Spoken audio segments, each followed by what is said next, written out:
Why are you in my house? That's what came out of my mouth, flat measured, like I was reading my own security systems log. No anger, no panic, just sound distance reflex. She stopped dead, 1 foot still in the air clipboard, twitching in her hand like it wanted to make a break for it. That instant when she wasn't expecting anybody to be home that told me everything. But then she gathered herself up, chin up, perfect posture. There it was, decided to act like she owned the place. President of the Willow Creek HOA, Deborah Cartwright. You've seen the type, right? Expensive heels, practical, not flashy, just enough to remind you she's important. Fresh highlights, posture that probably cost her extra sessions with a mirror. Well, Mr. Cole, she starts catching her breath, voice dropping into this practiced confidence, like being caught in my living room was all part of her morning routine. Good, you're home. I'm conducting an interior compliance inspection. Interior, as if that word gave her diplomatic immunity. The way she said it, like she was teeing up for a board meeting, not just, trespassing. The sun was carving little bars of shadow across her blazer through the blinds, and she was tapping that pen on her clipboard like a judge, signaling the trial had started. You let yourself in, I said, easy, just laying out the facts. Her eyes did a little jump to the door, quick as a lie. The door was unlocked, she said. People like her, they don't rehearse lies. They just assume the world bends the way they need. I kept my hands where she could see them, arms loose the way you do when you want to keep things calm, but you're ready for anything. You didn't knock. She gave me this little smile, wrong time, wrong place. I didn't want to disturb you if you were resting. As if that made it okay. This won't take long. But her eyes, already wandering fireplace mantle, that paint line up where the wall meets the ceiling, scanning cataloging. I'd seen that face before, rookies at an evidence scene thinking observation equals control. Would you mind explaining the basis for this inspection, I said. Anonymous complaint, she fired back. Possible unapproved interior modifications. That's when she started speaking in little legal fragments, all clipped and clean, like she'd memorized them off an HOA policy sheet. Section 7 of the covenant allows the board to investigate credible concerns. Authority with a capital A. I just repeated it back. Investigate inside people's homes. She held her ground if necessary. These communities depend on oversight. Without standards, everything falls apart. One non-compliant wall color, next thing you know, the whole street property values drop. Doctrine. She'd wrapped herself in it like a shield, and the nerves she had at the door. Gone now. Repetition's armor for people like her. I took a step closer, slow, calm, not threatening. So, you entered without permission. No notice, no warrant. For paint. She actually squared up, met my eye. Pupils got real small for a second, fight or flight, running diagnostics. Don't exaggerate, Mr. Cole. I'm not law enforcement. This isn't a search. That was the first honest thing she said. That's right, I said. You're not law enforcement. I saw it land, anger, recognition, both. She clicked her pen like a gavel. You could feel the tension crackling in that room. The metal on a picture frame caught the light behind her little flare on her glasses. Her hand shifted from her hip to the clipboard, then into her pocket. Defensive, but all she had was paper. I hope we can cooperate, she said, cold now. You'll find I'm quite reasonable when residents don't become confrontational. I studied her controlled breathing. Eyelid, twitch, jaw, just a little too tight. The face looked calm. The muscles underneath said otherwise. I'm not confrontational, I told her. I'm observant. She cocked her head. Then you understand why I'm here. I do. I said, breathing slow so I wouldn't sound dramatic. You think rules keep you safe. That authority proves you're right.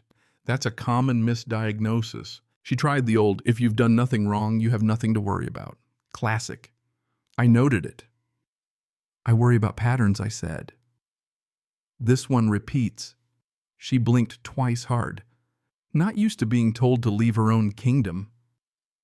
Mr. Cole, I'm in the middle of an inspection. Then it's over. She tried to outstare me. Couldn't do it.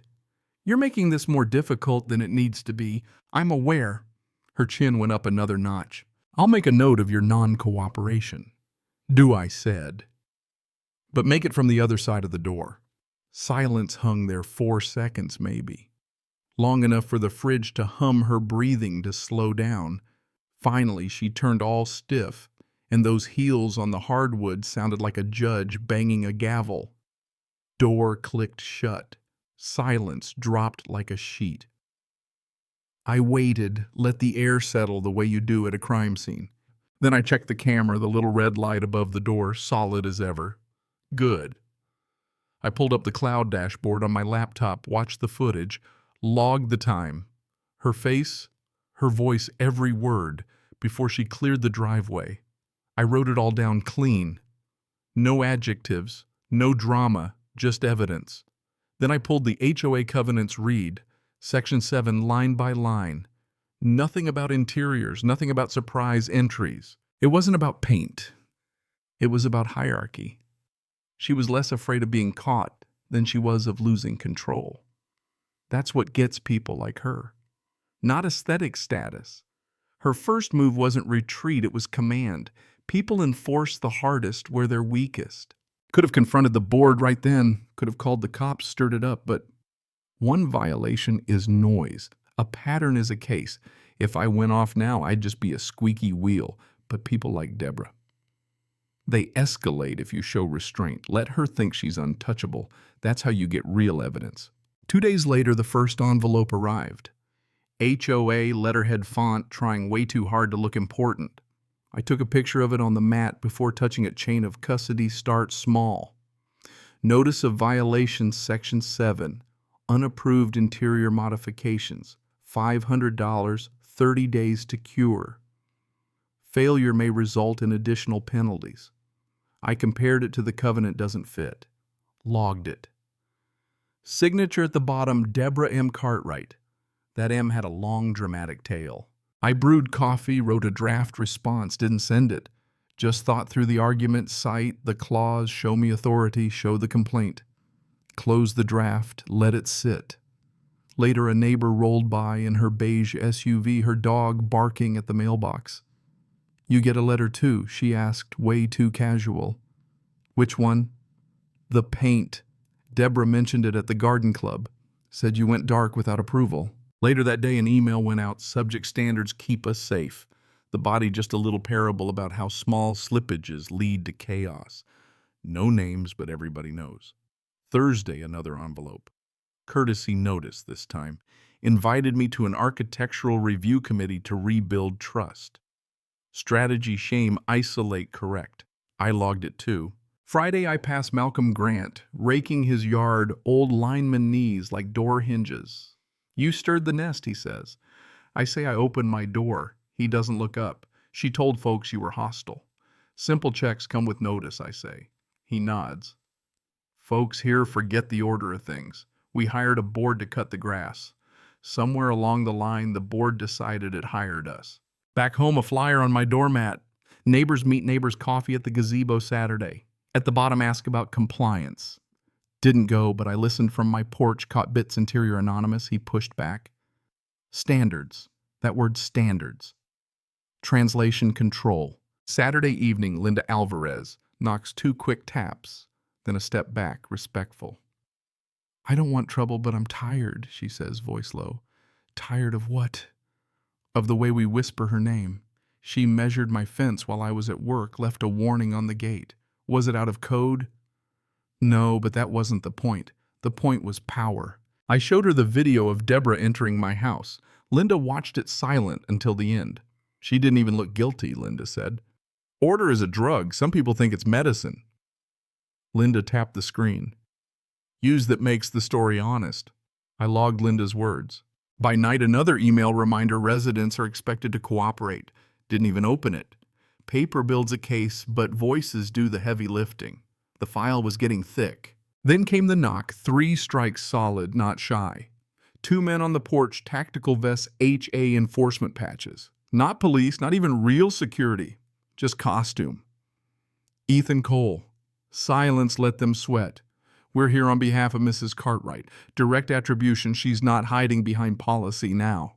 They called themselves officer, but wouldn't give real names. Claimed HA enforcement authority, said interior inspections are mandatory. Show me the language, I said. They had none. We don't need to show you anything at this stage. You ever notice how people who bluff the law start talking loud when they get nervous? They threatened escalation, said Cartwright would go further. I just looked at them. You already went too far. They didn't get it. But they retreated, taking photos like it would make them official. I checked my cameras again, found 4 earlier entries by Deborah. 11 days ago, she came in, walked straight through, took photos of my mail. 9 days ago, opened a drawer, touched my stuff. 6 days ago on the phone, he won't fight it. They always fold. Routine, not accident, not enforcement, surveillance. Next visit, Hale and Bryson tried my door, caught on camera. Cartwright's voice, get inside. If he stalls, just push it. Cameras picked it up even as they tried to block the lens. They threatened, said she'd file a lien. They always break. I let them talk, recorded everything. When they left, I logged the entry. Attempted forced entry pattern continues.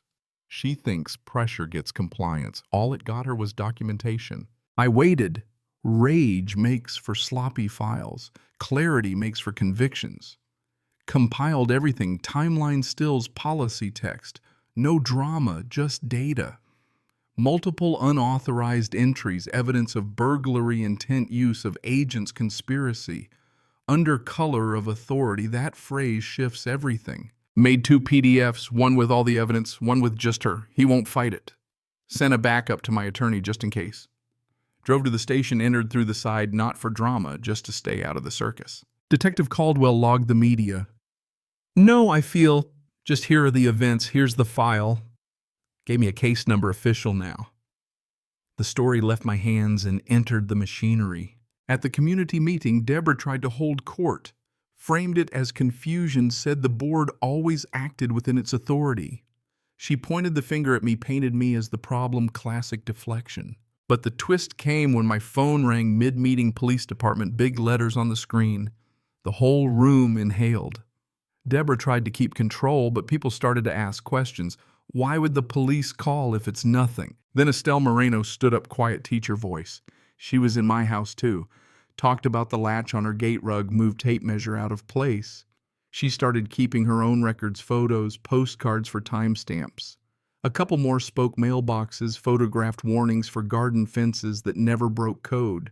The room shifted. People started looking at each other, not at the board. The geometry changed from control to community. Back at the station, Caldwell told me, your documentation opened a bigger case. Neighbors are calling in. The management company admitted board members weren't supposed to hold keys. Next steps, criminal trespass, burglary, conspiracy. Civil rights unit might get involved. The machinery was moving. Cartwright was being brought in for questioning. The detective smiled. You package like you expect discovery. Saves time, I said. He nodded. That's why this moves. You know, when I got home, I wrote in my notebook, the file is no longer a file. It's a case. The house was quiet, not safe, not finished, but aligned. That kind of quiet that means the story isn't just yours anymore. So let me ask you, after all that, when do you think control crosses the line from order to abuse? And if it happened on your street, would you speak up or would you stay quiet? Drop your take in the comments. Where are you watching from? What would you have done? If you think justice is more than a slogan on a letterhead, hit subscribe. Let's make sure the next story starts in daylight, not behind a locked door.